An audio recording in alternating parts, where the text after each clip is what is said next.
Hi, this is Jordan Ramirez, and normally I host my podcast show, Film Talk with Jordan Ramirez. Now I am hosting a special show for my podcast, Film Talk with Jordan Ramirez Minisode, Jordan Ramirez Recommends. The minisodes are now airing every Monday at 12 p.m. as part of the Film Talk with Jordan Ramirez podcast. So, without further ado, you are listening to a Film Talk with Jordan Ramirez Minisode.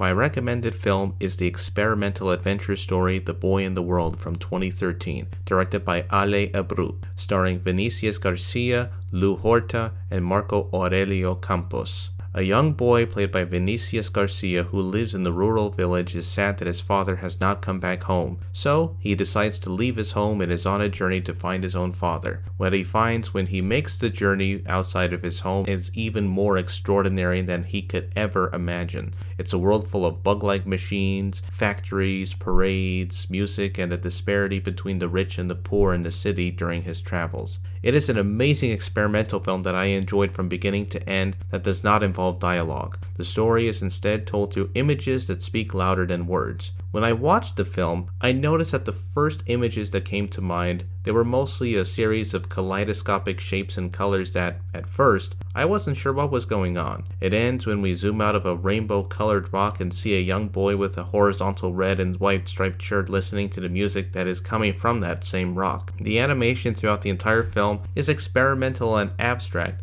since it is meant to be from the perspective of a child, which is what the film is supposed to be utilized with. It is a mixture of different animation styles, from hand-drawn animation done in crayon to collage art to show the inner city life and the globalization of machinery and automation. I noticed that the commentary that was used throughout the entire film were about the dangers of globalization, automation, commercialization, and the inequality between the upper and lower classes population throughout the entire film, as well as the dangers of deforestation that disrupt the ecosystem and environment that is still relevant in the topic of climate change. The project originated when Ale Abreu was originally working on a different project called Canto Latino, a documentary about 15 years of the history of Latin America, until he discovered a sketchbook of a little boy that he drew before that he called out to him to discover his history. At the beginning of the project, they didn't have a script, and Ale was building the film on a timeline with music and rough drawings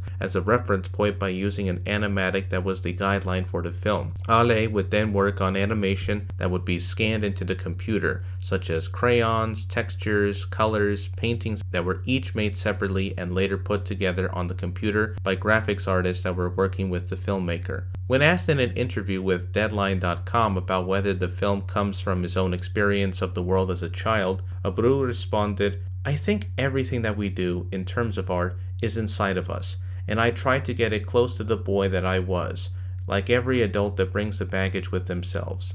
In a way, I think this movie was done by a boy, for the boys that live in other adults' boys in a way of believing that everything is possible. That's why that what brings to us a big hope, because if everything is possible, it will be possible to build even a new world."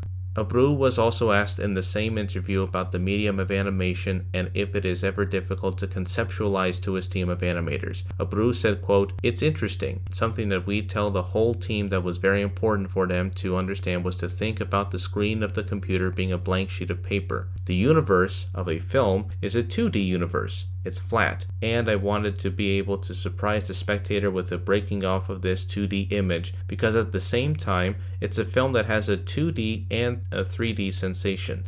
It was the breaking of this 2D to a sensation of deepness to make it that the person that's watching is interactive with this construction," end quote. The film took 3.5 years for the production and another year for the production of the animatic. The producers and everyone involved in the film had sponsoring funds by the São Paulo city government, and it was entirely low budget. Priscilla Kellen, the producer of the film, explained about the revival of filmmaking in Brazil. Quote, "There are the policies and you can do it. And it's a very special moment for Brazilian cinema and for the audio visuals, in a way, because before we didn't have our industry. And after I would say maybe 15 years or 20 years, there is a return of cinema in Brazil. Now we see the seeds are developing. It's growing. It's becoming a market and an industry. There have always been crazy guys making the animation in Brazil with their own money. Even Ales's first feature film. And once he had 30% of the film made, he could get some funds because he could prove he was able to finish the film. Nowadays, it's increasing in numbers and in quality because we have universities or technical schools for animation that before we didn't have, end quote. The film premiered at the Ottawa International Film Festival in Canada on September 20th, 2013.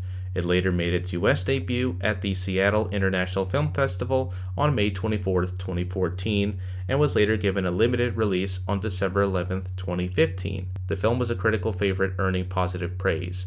It would later be nominated for Best Animated Feature Film at the 2016 Academy Awards. It was also nominated for Best Animated Feature Independent at the 2016 Annie Awards and won. It is an amazing experimental film about the world that is changing from the perspective of a young boy, filled with vibrant colors, social and political commentary, and an array of different animation styles that are woven throughout the film as you watch it. This film is considered one of my highly recommended favorites, and I hope that you enjoy this film as much as I did. On the next episode of Film Talk with Jordi Ramirez, one of the most talked about films of this year, Chevalier from 2023, directed by Stephen Williams. That's coming up this Friday on Film Talk with Jordi Ramirez at 4 p.m. on Anchor, Spotify, Google Podcasts, and Radio Public. This has been a Film Talk with Jordi Ramirez Minisode. Tune in to the Minisodes every Monday at 12 p.m. and Film Talk with Jordi Ramirez every Friday at 4 p.m. on Anchor, Spotify, Google Podcasts, and Radio Public. If you are on Spotify, make sure to like and subscribe to keep this show going, and make sure to recommend to your friends and family members to tune in to this podcast.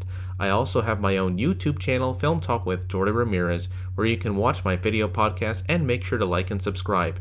And until then, I'll see you at the movies.